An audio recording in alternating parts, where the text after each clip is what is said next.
Hello, my name is Chris and today I'm going to review the 2020 Lincoln Aviator. This is a premium 3-row intermediate SUV that is targeting millennials, according to Lincoln. The Lincoln Way means using the smartphone as a key. It is or will be available as a plug-in hybrid, though details are scant on the website. I went to the US website to get more details, and the plug-in will have 494 horsepower and 630 pounds of torque. A word search of the brochure reveals no range value. Anyways, I'll focus on this one with the twin-turbo V6.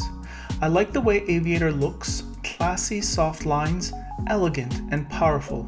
The Lincoln styling is getting better and better. The wheels looked good also. It all works well together. Lots of room, lots of comfort, lots of style. That is the Lincoln theme here. On the inside, things are comfy and sumptuous.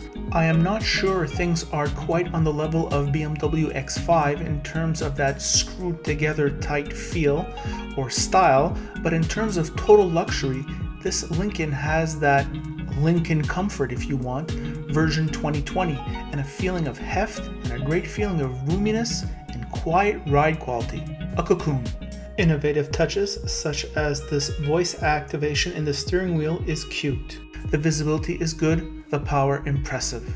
On the premium SUV checklist, everything is here. Style, heft, incredible ride quality, roomy, convenience, luxury options. Seated up here, Aviator makes short work of Canadian winters. The Lincoln Infotainment is the Ford Sync system, probably one of the best in the world because of its simplicity, and the heads-up display looks like something out of Avatar, probably best in class. There is a driver assistance option called Lincoln 360 Plus, which is really stop-and-go dynamic cruise control. These are not features I tried on my afternoon with Lincoln Aviator. The light touch feature helps you open and close the door. You do not need to bang Lincoln doors shut. The engine is a twin-turbo V6 and a monster. It makes 400 horsepower and 415 pounds of torque, 4-wheel drive, and a 10-speed transmission. Everything together does 13.7 liters in the city and 9.7 liters on the highway, or 1724 mpg. Since 2018, Lincoln picks up your car for servicing and leaves another car while your car is serviced. Here are my brief thoughts on the road. Hello, car lovers driving the 2020 Lincoln Aviator. Nice vehicle. This is the one with the twin-turbo V6.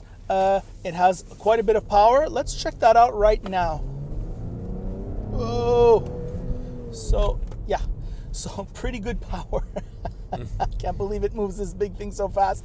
Anyways, there is a little bit of overboost, though it seems like. I call it overboost, but it's kind of like the engine keeps on accelerating after you let go of the gas a little bit for like about half a second. I'm just going to make some general remarks about this vehicle. I'm only getting it for a short time.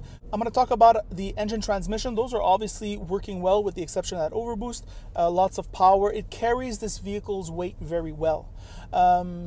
So that on that level, it's fine. I like the exterior styling. I find Lincoln's exterior styling is graceful. The mags are graceful. I'm looking over the hood there. There's this beautiful reflection of my surrounding. You know, that clear is really nice. The color is very nice. I like the way this Lincoln looks for this type of vehicle, at least. Looking at other things, I like the wipers. The wipers have those windshield wiper jets inside the windshield wiper, and it really does a nice job. It spreads evenly.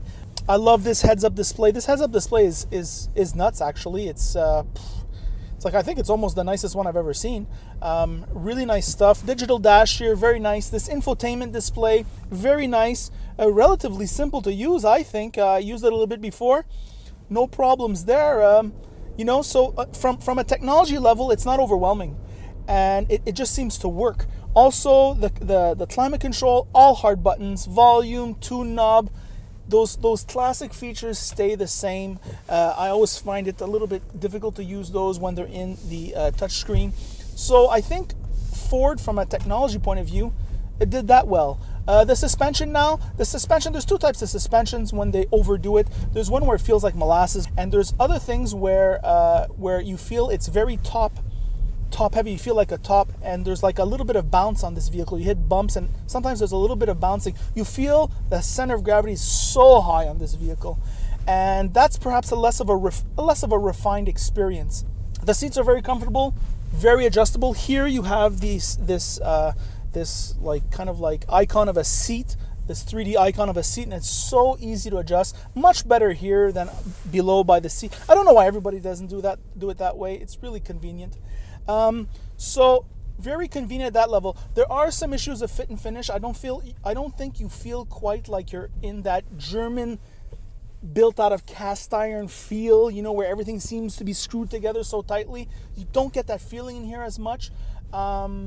Whatever. That's my general impression of this vehicle. It's very quiet on the highway. Very, very quiet. Very easy to drive. This power steering is very powered. So the net result is better than you might think in terms of just your everyday driving experience. I'm driving here in Lachine. I went into Dorval before, and I went on the highway. It just is so easy to drive. There's no wind or road noise. There's a great visibility here. The suspension is soft. The engine is smooth. You're very comfortable here. You sit high up. It's just a great everyday driving experience. It's a luxurious driving experience.